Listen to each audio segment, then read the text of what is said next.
Welcome to tonight's program, guys. This is so epic. We got Dr. Peter W. Tinsman and yours truly, John Jacobson, with Boomer Takes from Pete and Jake. Guys, we welcome all of you tonight. It's been a hot week again here on the East Kansas Plains. The Royals have been on a bit of a winning streak. We've gotten a little bit of precipitation. It's in the 80s, not the 90s. A lot of the university kids back to school.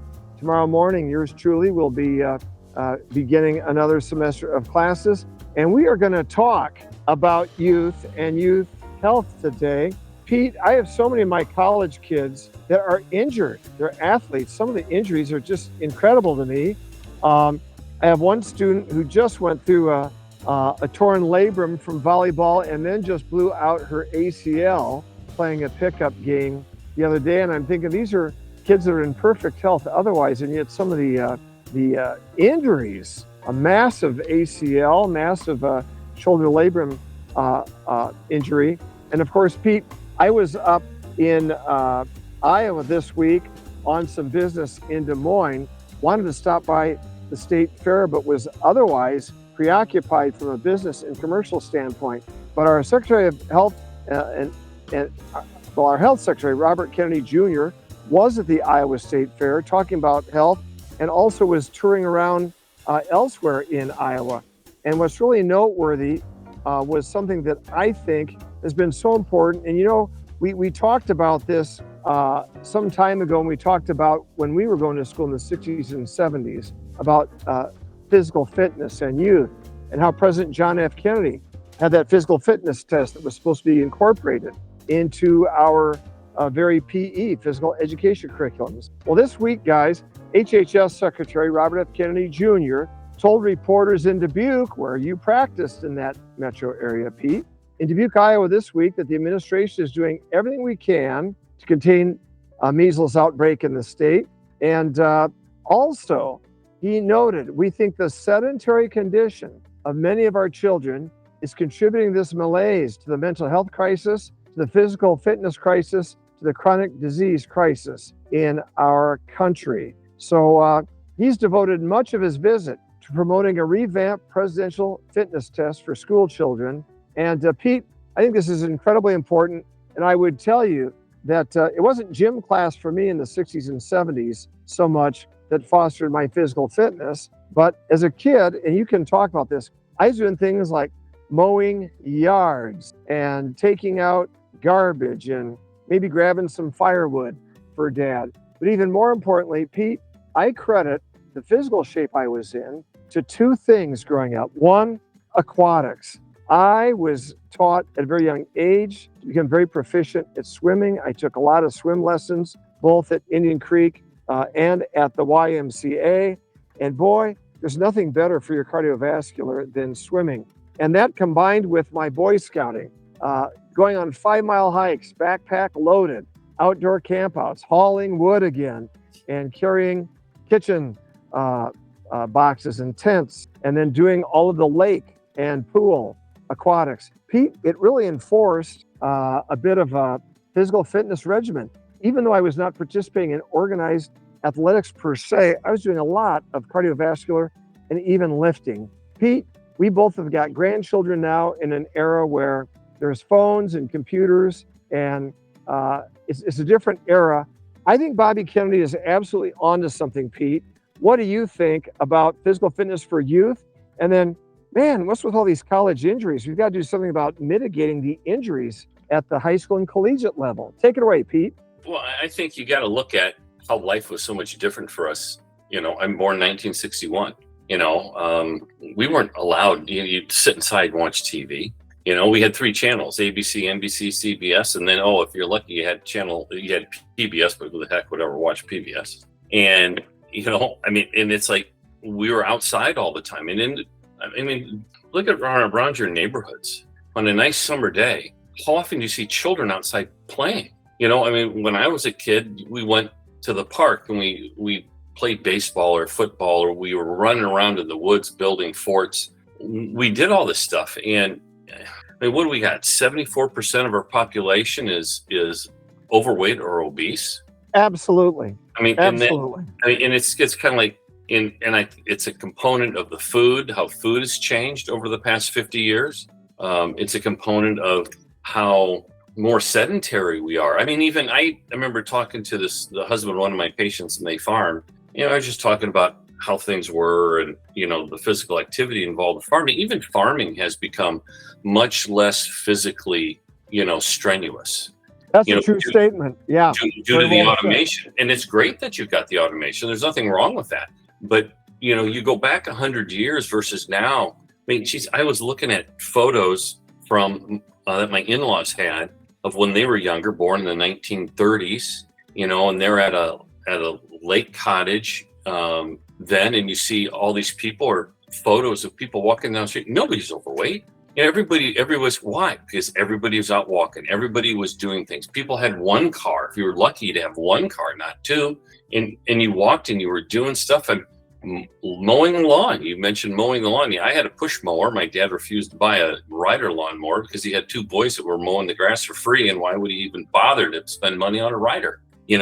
My brother and I could have bought the rider, but he wasn't going to do that. And go back earlier than that, when those reel mowers that my grandfather had that took a lot of physical energy to push that thing to cut the grass. Overuse, the injuries to the college kids, is it because they overuse? Is it because they're doing the same thing over and over? It's just repetitive, same sort of motions. I'm not an orthopedic surgeon. Ask an orthopedic surgeon, but you see these young kids. I mean, skip the college kids, go younger than that. Or look at people in our age. I was at a wedding. My sister had a daughter get married in Detroit this weekend, and we were there for a wedding. I was talking to this one lady, and highly competitive. She's in her 60s, and she thinks that she's invincible from having injury. It's great that you're very active, because that's fantastic. But you got to keep in mind, as we get older, the blood supply in our cartilage, the blood supply in our tendons and ligaments isn't what it was when we were 20 years old. Therefore, those tissues aren't as elastic, and they have a tendency to pop and snap. Why can you play pickleball 5 days a week and not have any injuries? And we're the same height, same weight, etc. And I do the same thing, but I have an injury. Well, genetics. We're all made different. God made us differently. And so, yeah. Pete, the gene thing is curious. I won't mention the name of the person, but yesterday, Sean, our great engineer who's on with us, Sean Xavier, joining Pete Tinsman and yours truly, John Jacobson, for Boomer Takes with Pete and Jake here on KOFO 1220 103.7 and listening live on KOFO.com, as well as our podcast. Just click on Boomer Takes on KOFO.com. We were at the air show in Ottawa yesterday. Pete, we have a very heroic, legendary pilot down here. Mm-hmm. Saw a UFO in 1953, has been involved with military, civilian, all sorts of great stuff. Pete, he's 95 years old. And the reason I was able to identify him for an interview that was just happenstance on a Tuesday night review program that we do from a restaurant in Omaha, we didn't book him, but he was sitting outside where we go into the little living room area of the restaurant and do the show. Now, if he had been inside the restaurant with the dozens of people there, I wouldn't have seen him, but he was sitting out on the porch by himself. He's with three other people. They were inside, but at 95 years old, he was out there because he was smoking. That's something. He was smoking Camel Straights, unfiltered Camels. He's been doing that for most of 95 years. And he looks really great. His long-term and short-term memory are excellent. He was at the air show yesterday. Pete, just think of how good a shape he'd been in if he had been smoking Camel Straights his whole life. Did you happen to ask him how many he smokes a day?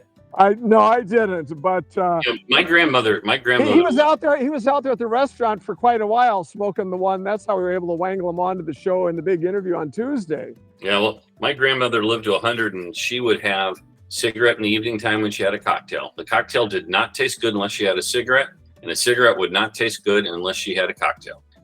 So she lived to be 100. Just think of how long she might have lived without any alcohol and cigarettes. I don't know. It really is interesting. And then obviously smoking is bad. Don't think that just because somebody's 95 they've done fine, but certainly genetics does play a role, and but you don't want to smoke. It's bad. Emphysema is a horrible way to terrible. Die. It's terrible.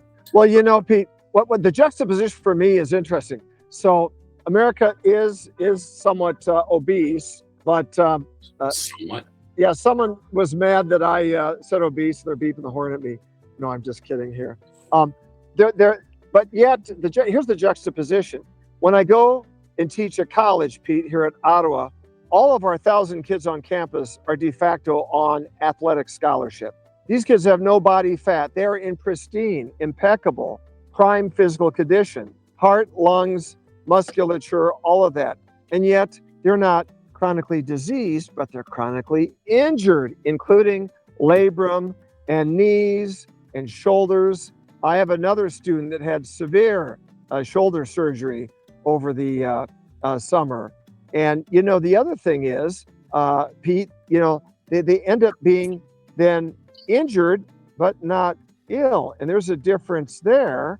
And yet it is jarring that at this time of their prime physical condition, that they're having so much injuries, including concussions. That worries me the most is the concussive injuries. And yet it's very, very prevalent. People think, oh, I won't send my boy to play football. I'll put him in something low contact like soccer. Pete, I would argue that soccer is a huge concussion sport.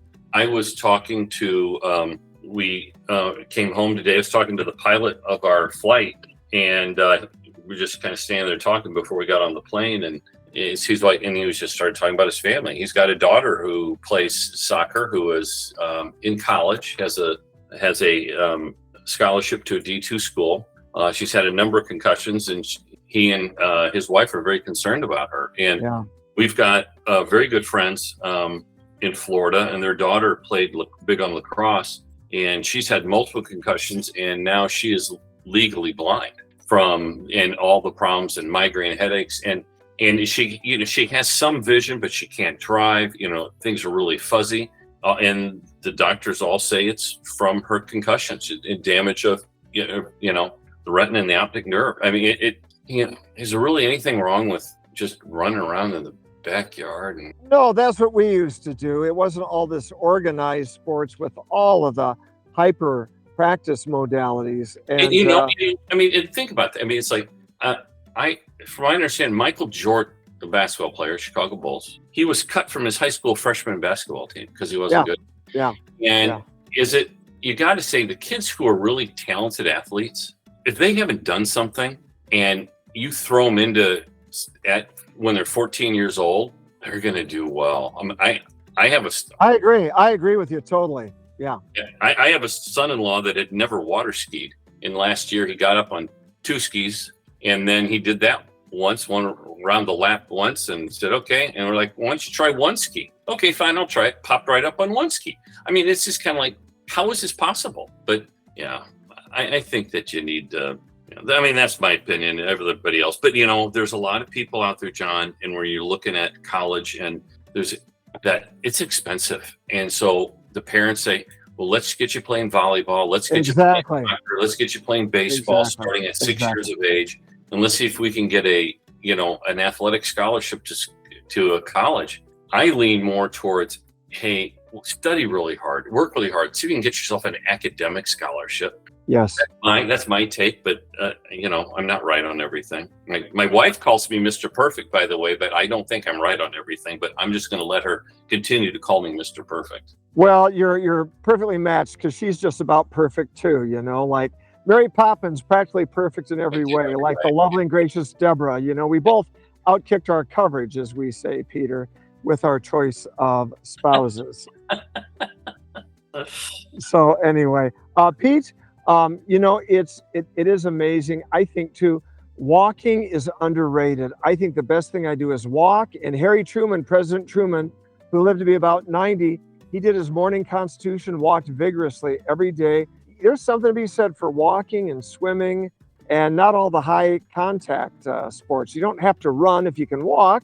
You don't have to box if you can swim. There are some vigorous athletic activities that aren't that taxing on the joints and skeletal system. Oh, absolutely. Swimming is a great form of exercise. I enjoy swimming. Jerry Ford swam a lot, and I still think golf is great if you carry your bags or pull your carts. Golf is quite as the great author said, it's A great walk spoiled when you're playing golf and have a terrible round. It's spoiled, but it's still a great walk. Right. But though there's some clubs that do not allow you to walk, you have to take a cart because they got to keep people in. And when that's the case, golf is not exercise. It's not even remotely exercise. True statement there. Pete, I'd like to bring back Dr. David Hartsich sometime from the Quad Cities and Dr. Ted Fogarty, originally from Omaha. They literally are reversing concussion damage, mitigation, almost complete mitigation with their use of oxygen therapy, glutathione precursors, and spirulina. And I've firsthand seen how effective this can be with concussions. It's quite an amazing thing. I don't want people to just sit there and take a concussion and not be proactive about it. So we'll loop them into the conversation next week. Should be very interesting. It'd be really interesting if somebody like the daughter of our friend who's had problems for years. I mean, does it reverse that? Probably not. Is it one of these things? I've had a concussion, I'm going to go and have hyperbaric and take this stuff right away, And look at our pro football athletes and boxers that are getting Parkinson type of syndromes from the concussive injuries. Pete, you're right. We really need to address this and get, some action on it and see if we can reverse some of this. Yeah. You got to watch it. And for me personally, when I was 17, I had a really very, very, very critical head injury. Yeah. You might talk about that again real quickly for those that maybe didn't hear you recount this in an earlier episode. And so I was sandblasting, got my head caught between a 4-inch steel anhydrous ammonia pipe and a steel cage of the lift I was on. Nobody knows what happened. I don't remember anything, but and it's like, I know some changes. A couple weeks ago, I had cognitive testing at the University of Iowa, and to kind of get a baseline to see how things are. And I got the results. The results came in the mail yesterday, and I'm still pretty good. I had a few little issues with a couple of things. One of the things that they saw that I was highly deficient in was my ability to follow my wife's direction to put away my clean laundry. In that. So, but overall, maybe that's that selective hearing thing. Maybe, but overall, it was fine. But I did it. I did the test because it's kind of like, okay, well, I have significant risk. My doctor said I've got a significant risk of dementia as I get older, and so it was like, well, let's see where I am. Let's see how I'm doing. And there's some things I was having issues, with recall, but he said overall, it's like, yeah, you did. It was pretty good. Well, that's great, Pete. We want you to stay sharp and focused as you are. Pete, you're in great shape. Thank you very much, Bill. I appreciate that. Listen, guys, Pete, anything for final arguments here that you would advise parents of young kids in terms of not living a sedentary life in front of the screen, but on the other hand, not being so vigorous as to put them into a constant injury situation? Because some parents drive kids to hyper performance. What's the sweet spot in the middle that you want to hit in terms of physical activity for our youth, Pete? I don't know what the sweet spot is. I think the sweet spot is different for everybody, to be honest with you. Well said. You got to customize. I think when you look at the demographic of that's listening to us, it's going to be people more our age, and the key is, I think for people our age, is that it's important to remain active. Walking is brisk walking is great. I would tell my patients that brisk walking jolts the skeleton, helps stresses that skeleton some to help, decrease the chance of developing thinning of the bones, osteopenia or osteoporosis. But that's a great thing. But, when we are active in our age group, we have to remember that mentally we may say, I feel really good. I can do that. This is not a problem. That's not a problem at all. But we don't bounce the way we did when we were 20 years old. And Pete, you're right. And what you said is a perception thing. Pete, I feel like you. I feel literally no differently physically now than I did at 45. Here's the difference. My students don't look on me as a 45-year-old. They look on me as a 65-year-old. They think I'm old. And we are old. And we are old. My sister, she's got problem with her knee, a torn meniscus, or maybe there's an ACL tear. And it was, I told her a year ago, 2 years ago, it's like, you're 62 years old. You need to, you're going 100 miles an hour. It's like, you got to be careful. You could be more susceptible. You're going to get an injury if you're not careful. Sure enough, what happened? Tweaked her knee playing pickleball. Pete, I'll tell you, that's amazing to me. I can't believe that teenage blonde-haired girl, Elizabeth, is 62 years old. Where has time gone? There's an old Latin saying, let's see, let me remember it here correctly. It's tempus in fin velocior. Time accelerates at the end. I think nothing's ever been truer. The years are flying by for me here. I watch a Seinfeld episode, it's 36 years old. I watch a MASH episode, it's 54 years old. And kids that I talk to about those shows have no idea what I'm talking about, Pete. Isn't that something? It really is. It really, I remember my mom always saying, boy, time really starts moving when you get older. Part of the reason time flies is when you're busy either with work and you're doing things with your kids, or you're retired and you're doing things, finding all these fun things to do, or you've got grandkids and you're doing things that helping grandkids. And it's like, right. At the end, the day's over. And it's the perspective of the relativity of time.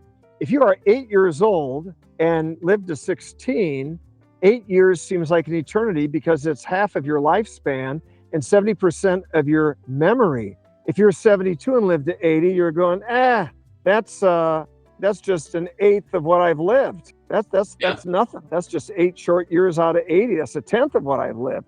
So you've got that relativity aspect. Well, the relativity aspect here is time has gone by so fast. I can't believe we're at the end of our half hour. Pete, keep the fight up. We're going to bring, either bring Bill Proct in to tell you about riding the tractor, or Hartsuch and Fogarty or Hartsuch and Fogarty next week talk about concussion protocols. I'm excited for our next episode. Very good. Until we meet again, thanks to Sean Xavier, John Jacobson here with a great Peter W. Tinsman, MD, saying, hey guys, be safe, be smart, be good, be strong, always love and thank and be grateful to our Lord and Savior Jesus Christ. God has blessed us with plentiful rains to keep this harvest season in good shape for people on the East Kansas Plains, allowing us to feed America and feed the world. Grab our podcast on KOFO.com. Until we meet again, bye-bye.